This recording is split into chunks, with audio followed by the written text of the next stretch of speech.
Hey, my name is Ryan Leak. I am a speaker, author, podcaster, and executive coach, and you are watching So Booking Cool. So booking, so booking, so booking cool. There's so motherfucking cool.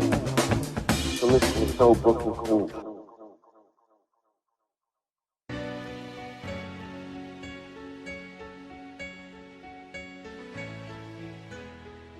Welcome to So Booking Cool, it's Joel B. Today's guest went viral in 2013 with his debut documentary, The Surprise Wedding. His second documentary and book of the same name, Chasing Failure, poses the question, what if losing was the quickest way to win? He is a proud family man and businessman. He is the CEO of the Ryan Leak Group, a leadership development firm. In addition to training more than 15,000 leaders, he is a speaker who motivates over 200,000 people a year. He is one half of the podcast Lifecast with Ryan Leak. His book, Unoffendable, No Offense, None Taken, demonstrates how an offense is a blessing in disguise. Stay tuned for my conversation with Ryan Leak, only on So Booking Cool. Stay tuned.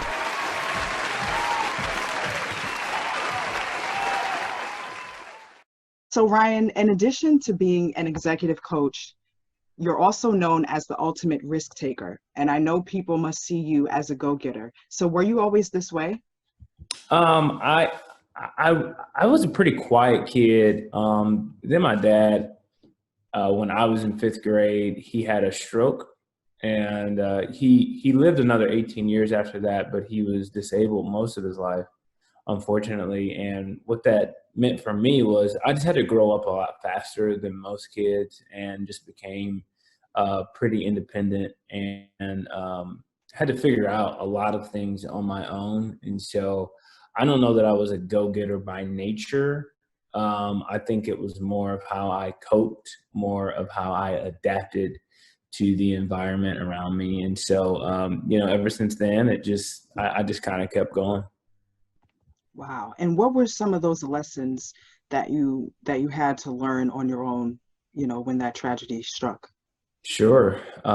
Relationships are vitally important for, I believe, our success as people, our success as business leaders, our success as ministers. No matter what kind of success that you want to have, if you don't have relationship success, you really don't have success. And you can have a lot of money and be the loneliest person in the world. And so that was something that I had to learn, that you can't make withdrawals from relationships you've not made deposits in. And so I just decided at an early age that I wanted to be a good friend to people, and make investments into people more than stuff or things.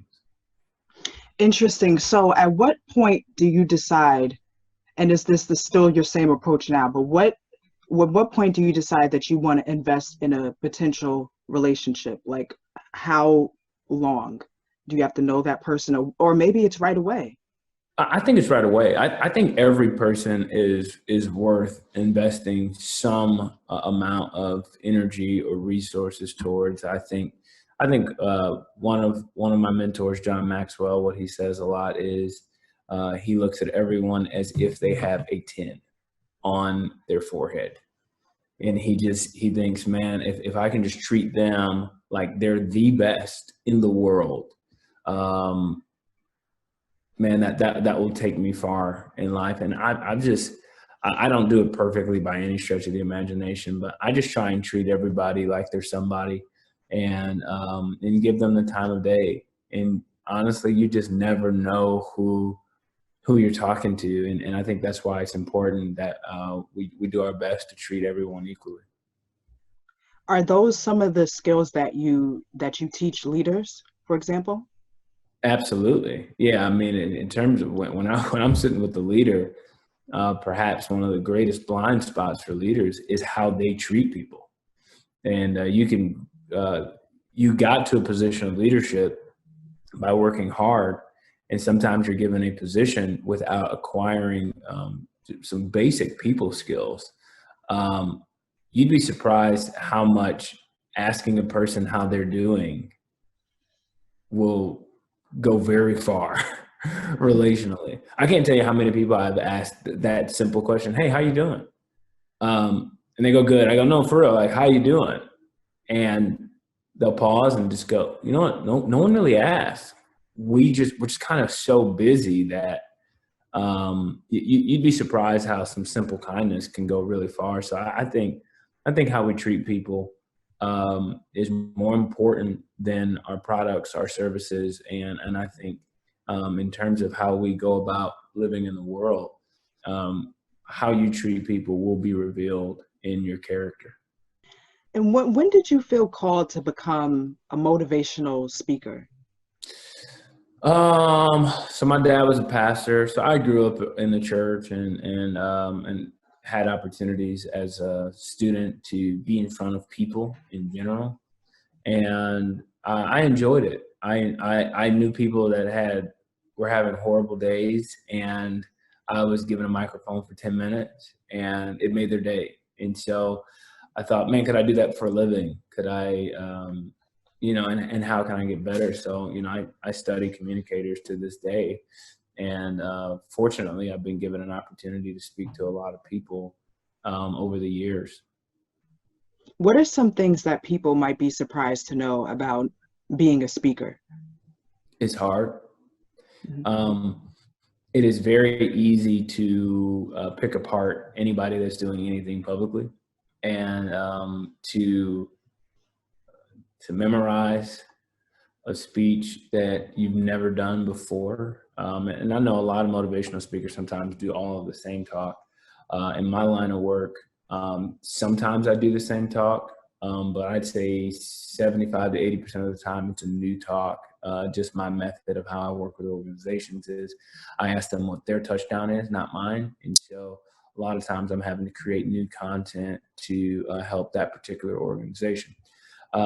That is very, very difficult to create from scratch something that is humorous, something that is engaging, something that truly solves a problem that we all have, and to give unique solutions that you can come up with to add value to the lives of others. And so there can be a tremendous amount of pressure to do that. One time I was giving a talk and it was like, hey, can you talk for 45 minutes? And I got there and they're like, hey, we slated you for 90. And I was like, oh my gosh, wow, what am I going to talk about? So it was just like, I was just like, people just don't think about stuff like that. And vice versa. I was booked to speak 30 minutes at a conference, and 5 minutes before I was getting on stage, they said, hey, we're running over time. You only have 10. And so you're cutting and pasting and shortening and doing all of that on the fly. And people go, man, you did a really good job. I'm like, but you don't actually know what. And the guy that was running slides in the back put up the wrong slide. So then I had to revert back and do that in a smooth. So it looks like it looks easier than it actually is. But it's really hard and really rewarding. When do you feel like you started to really get good at it? I don't know that I feel that way today. I simply get booked a lot, and so I guess sometimes that's one way to measure it. But I try to always put myself in the position of student, not expert, and I always want to be a constant learner. Every time I speak, I try to learn something new. In this day and age, I've had to get better at speaking via Zoom. I've had to get better at speaking to cameras. I've had to get better at, so there's always something to learn. And I think, Malcolm Gladwell and others talk about the 10,000 hour rule. I probably hit my 10,000th hour speaking when I was 27. 28. And that's where I wouldn't say I got good. I'd say that's when I got comfortable in my own skin, in my own voice, where you're not trying to sound like somebody else. You can just really kind of get up and be yourself and have fun with it. Okay, and just to get more context, so you said you feel like you started to get comfortable with it at around 27, 28. And how old Yeah. are you now, if you don't mind telling 33. us? 33. Excellent. So Yeah. so when you talk about you having to learn some of these different things, such as how to get comfortable with speaking via camera or Zoom and stuff, what made you realize that these were things that you had to learn to get better at? Well, I think pride is one of the things that can destroy us all.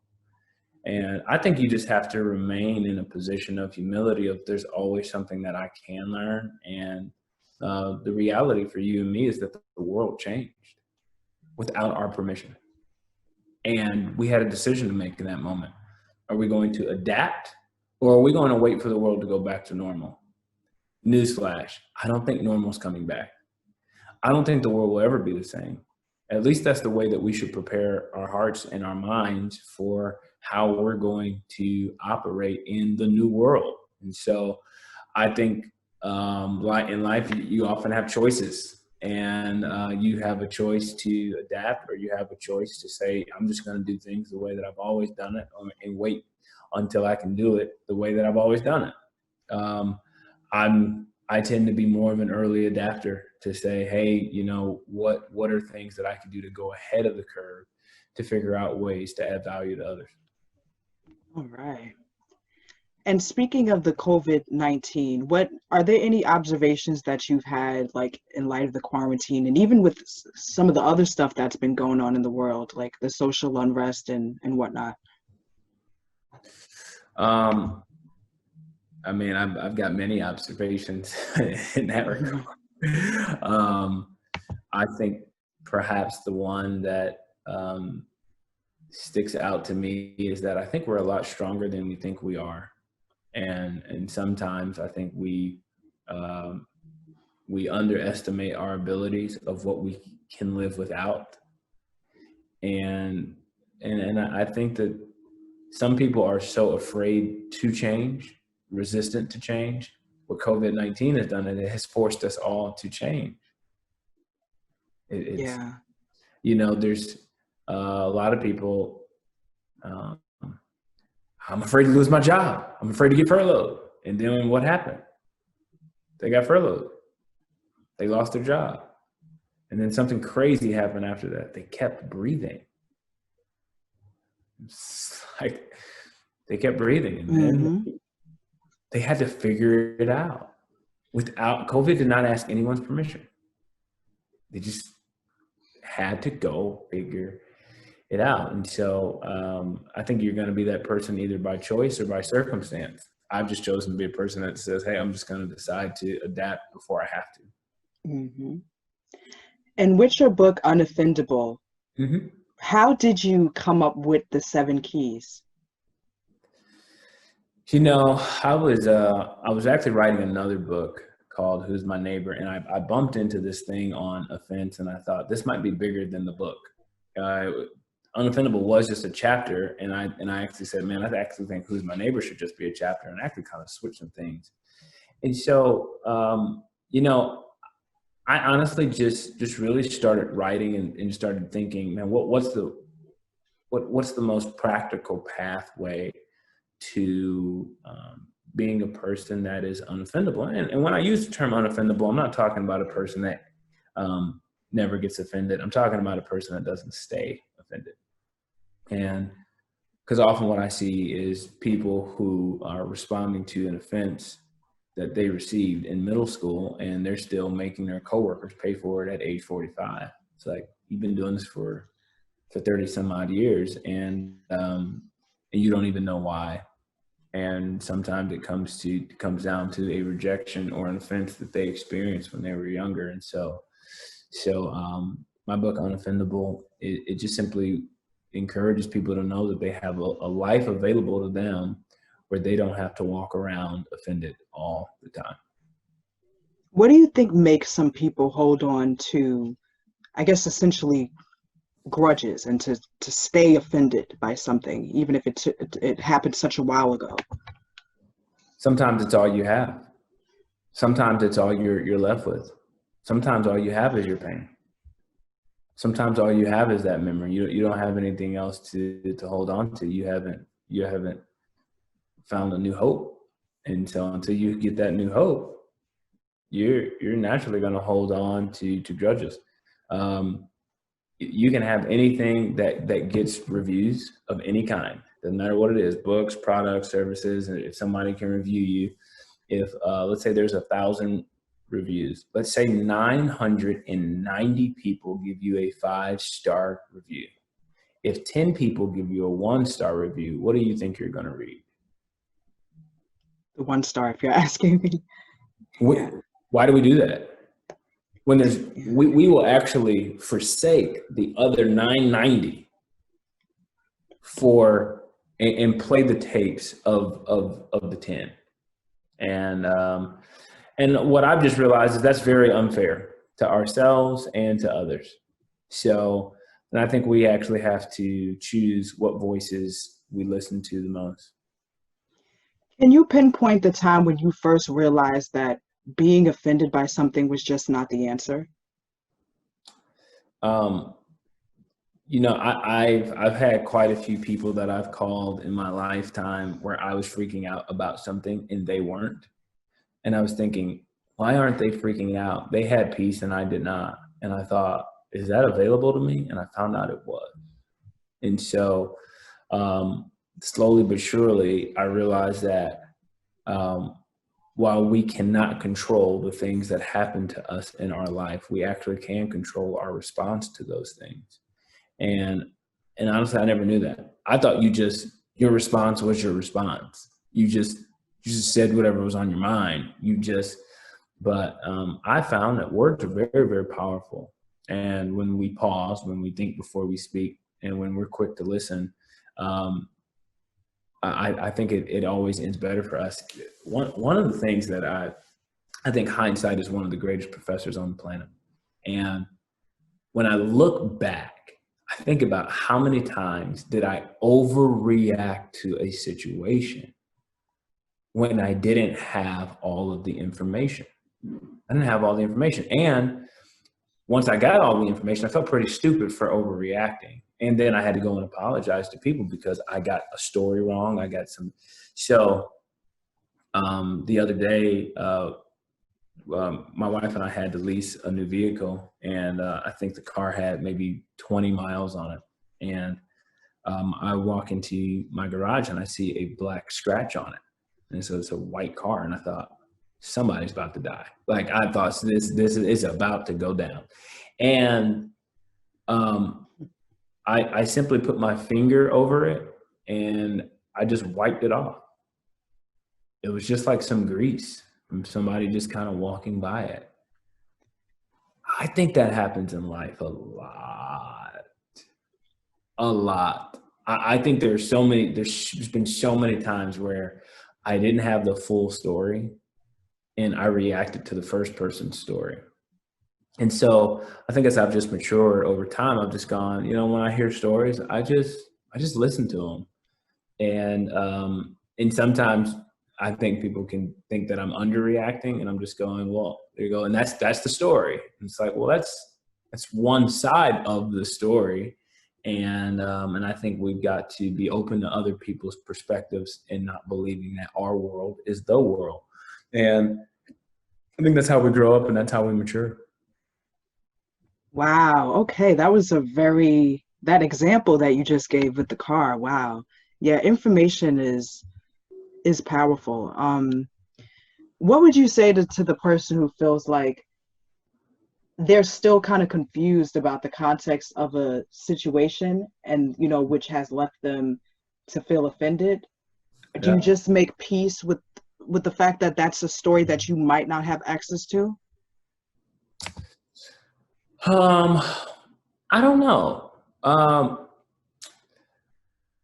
The thing that I try and encourage people to do is to it's almost like putting an offense on hold. Before I get offended, I actually think we have the ability to pause, to give someone the benefit of the doubt, to go, let me wait for more information to come out about this. For example, Brene Brown, in her writing, she talks about what's called the generosity hypothesis. The generosity hypothesis simply asks this question of someone who has offended you. What's the most generous assumption I can make about something they did or said? Because all of us are Christopher Nolan, we're Steven Spielberg, we're Spike Lee, we're Tyler Perry when it comes to offenses. Oh, we turn into some of the greatest storytellers in the world when someone has offended us. We start filling our brains and minds and hearts with narratives that are rarely true. We actually don't even fill in the narrative. We actually fill in the characters and their motives. This is why they did. They were trying to do this, and you don't know that. You absolutely don't know that. You can smell motives, but you unless you're able to get inside their minds and their hearts, unless they reveal to you, hey, this was my motive. Sometimes we just make the worst assumptions about the people we love the most. And I don't think that's any way to live. And so I try to live with generous assumptions. So if someone says something to me that really offends me, really hurts my feelings, here's what I try to do. Again, I'm not perfect with this, but this is the aim. I try to think, and what's the most generous assumption I can make about what they said or did? And a generous assumption might look like, you know what? Maybe they're going through something that they're not able to tell me. Have you ever had somebody take something out on you and you're like, why are you mad at me? Good morning. How are you already upset? Nothing's even happened today. Nothing's happened between you two. I don't know if you've ever had a friend who was just in a bad mood. And you're like, what is going on? And all of a sudden you're getting offended, there's tension, and then a month, 2 months later, they say, man, I've actually been going through a divorce. And in that moment you go, oh, and isn't it amazing how it's just like, you give them so much grace for what they were going through, or if a friend have an attitude and then you find out that they are fighting cancer. Isn't it amazing how much amazing grace enters the space in that moment? And so for me, I'm just going, why not let the amazing grace enter the space before we know the information? Because then in that 2 month span, you're going, I'm glad, because in that 2 month span, we wish we had given amazing grace then, had we known all of the information and all that was going on with them.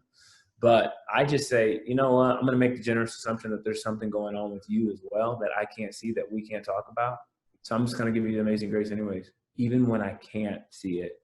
Because if we're honest, aren't we all products of people that gave us amazing grace, that let us off the hook at some point in time in our life, that has gotten us to the place that we're at? I think it is our duty to extend that to others. Wow, I love that. I really do, especially, and you touched on it, channeling an offense into opportunity. Like when you mentioned, Steven Spielberg and Tyler Perry and, among the other names who have become great storytellers. So can you just give us more insight about channeling an offense into an opportunity, turning it into an opportunity? Yeah, well, I think every time that there's conflicts, you have an opportunity to do one or two things. You can get mad. You can instantly start blaming, discrediting them, or you can look within. You can look at yourself and go, is there any credibility to what is being said? Every time somebody shares something with you that you don't like, if what they're saying is false, and we know it's false, well, then you have the opportunity to show them. Okay, we have the opportunity to show them how you respond to criticism.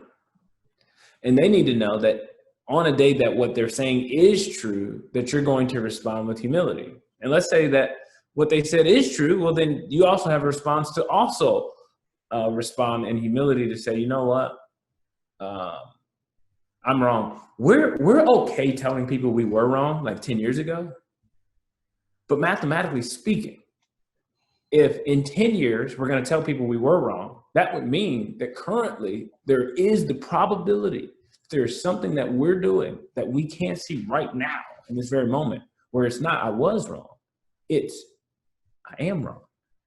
And those three words are some of the most difficult words in the English language. It's people are afraid of those words. There are two phrases I have embraced in this season of my life. I am wrong, and I don't know. And the reason I like using both of those phrases is because it helps me fight the urge to always be an expert and always be a know-it-all. I'm the exact opposite of that. There are some things I just don't know. And I am wrong is so good for you. It's good for me because in a world where it's like, I got to get my voice heard, and just because I said it makes it true, it gives no space for healthy conversation. And for me, I'm all about having healthy conversations. And the only way you can do that is if you come to the table with the probability of going, you know what? I start so many statements and so many conversations like this. I could be wrong. But here's my perspective. What's your perspective? I mean, you know how many conversations would go 1,000 times better if we all began those conversations with, I could be wrong. I'm not sure. But I'm going to point my finger in your face and tell you what I think. And this is quote unquote my truth. I don't know how we can grow in that conversation. Wow. And you've spoken about words and how you realize words are powerful. And I saw in one of your recent episodes of Lifecast with Peter Reeves, music was a topic. So do you think music also has power and that music is vibrational? Absolutely. I think music is a very strong culture perpetuator. I mean, I think our music really kind of gives us movement, and we can actually develop a lot of truth from hit songs that I think even some of those artists would tell you, this isn't a great plan for relationships. It's just a great song. You know, it's just lyrics. It's just some tunes, and sure, it's how they felt in that moment, but they're songs. It's not advice.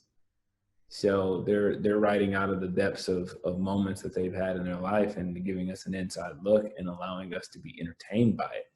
But I think we have to be careful watching any show or any movie that is going to begin to frame our thinking about how we do life and how we do love. Yes. So how do you know, how can somebody be able to separate from watching a movie, a show, or listening to a song from letting it influence us or just being entertained? You know, it's what's funny is we don't do that with sci-fi movies. Like when we watch, Star Wars, we don't apply that to anything. Like you watch Jurassic Park, you don't apply that to anything. If you're watching Transformers, or Avengers, you don't instantly start going to look for a suit to a metal suit to fight crime. Like, I mean, you just, there's so many things that we watch that are just entertainment. I think that's how we should view all of it. It's just entertainment. It's to make us laugh. It's to make us smile. It's to make us more connected. Hey, we're sharing this. I thought this was funny. I thought this was engaging. And there are certainly shows that bring about awareness to issues, and they do so in using humor or things of that nature. But to for that to be the primary source from where we are getting our information on how to do life and love and career and relationship with God and all of those things, I think that would be a mistake. All right. And how to do life, as you mentioned, how do you stay motivated? I am in the business of adding value to others, and I don't know that there's ever going to be a day where people don't need it. I think because of the way the world is, people get sick, people get fired, businesses, economies crash. The statement I've been saying lately, it's kind of fun for me.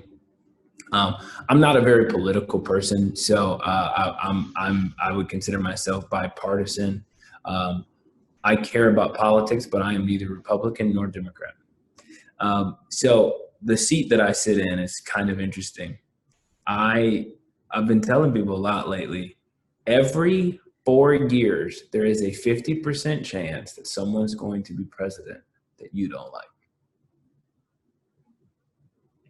And if you don't prepare for, if you wait to November to decide how you're going to respond to that, it's too late. It's too late. Like every 4 years, this is going to happen. Prepare yourself now for massive disappointment. 50% chance of massive disappointment. What are you going to do about it? And I wouldn't wait till November to think about that. And I wouldn't wait till 2024 to think about that. And I wouldn't wait for 2028 to think about that. That is the reality of the world you and I live in. How are we going to deal with that reality? How are we going to deal with things that we don't like? And it's a conversation that it's like, for a lot of people, it's like, I think each and every one of us has a certain amount of energy that we can expend on a daily basis. And I just think we have a choice as to what we want to expend our energy doing. And I've decided that I want to expend my energy helping others. And what I realize is every 4 years, 50% of the country is going to be upset with who the president is, which means I pretty much got job security because I want to help people get past some of their pain. I want to help people with better coping skills. And ultimately, I want to help people have a better relationship with God. So I don't think that day will ever happen where everybody's good. Wow, that's deep, Ryan.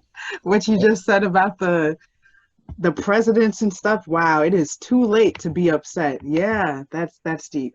Okay, Yeah. so you've written other books, and before we go, I want to know, what is something that you want readers to take away from every Ryan Leake book, but what is also something particular that you want readers to get from Unoffendable that they might not get from your other releases? Well, to answer your first question, I hope every person that ever reads a book of mine, I hope that they smile.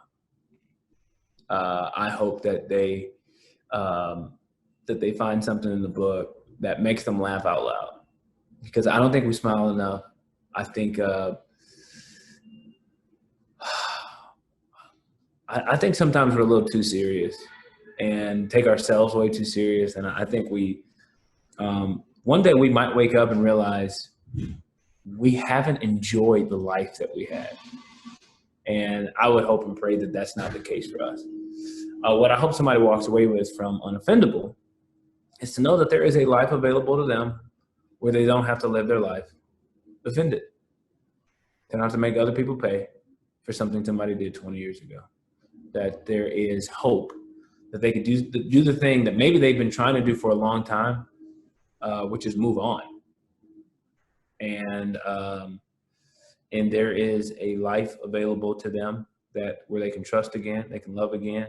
They might be divorced, they may have been brokenhearted, betrayed, lost a friend. I want them to know that they can have great relationships again. That everybody is not their uncle, Everybody is not their dad, their mom, their sister, that coach, that teacher that broke their heart.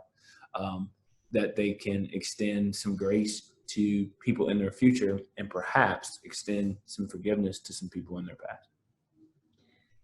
The work that you're doing is already like incredible and inspiring and motivational. Would you write a novel that taps into what you are passionate about with motivating people? Do you see yourself doing that?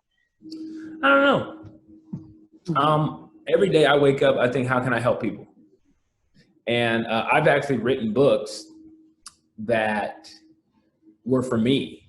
There were things that I needed to go through, and they may not actually help people, and that's okay. So I'm just committed to helping people, and sometimes that's something that I've done a lot of work in. Sometimes it's like I like being an assist leader as well. There's work that you're doing that I want to tell people about. So for me, it's not about building the Ryan Leak empire by any stretch of the imagination. It's about helping as many people as I possibly can. And sometimes that means pushing someone else's product to say, hey, on my podcast, Livecast with Ryan Leak, I had a licensed counselor on there who works with moms. She started this whole thing called Momfully You. I'm not trying to get in the mom business, but I do want to help moms. And the best way that I can help moms is expose them to others who have very helpful resources, like my friend Chastity Holcomb. So I don't know. I mean, it just, my thing is I always want to do the right thing for the right reason and keep my heart right in everything that I do. And I want to add value to others. If you add value to others, you know what? I don't think you'll ever be out of work if you're constantly looking for ways to add value to others. And on that note, Ryan Leak, everyone. Ryan, thank you so much for talking to So Booking Cool today. Yeah. I really enjoyed you. It was a pleasure, and would love to speak with you again in the future for any upcoming projects and whatnot. Absolutely. Are there any upcoming projects that you can reveal right now, or? Ooh, I don't know if I can reveal it. All I can tell you is I've got 2 books coming out over the next couple of years. One of them is on the topic of worry and anxiety and what can we do about the things that we can't change. Oh, okay. That's exciting. Definitely excited. Yeah. All right. Those next 2 books. All right. Yeah. And how can people stay updated and stay connected with you and, your other books and Lifecast, all of that? RyanLeak.com. It's that simple. RyanLeak.com. All right. RyanLeak.com. Mm-hmm. Thank you again. And thank you to all the listeners. Until next time, So Booking Cool.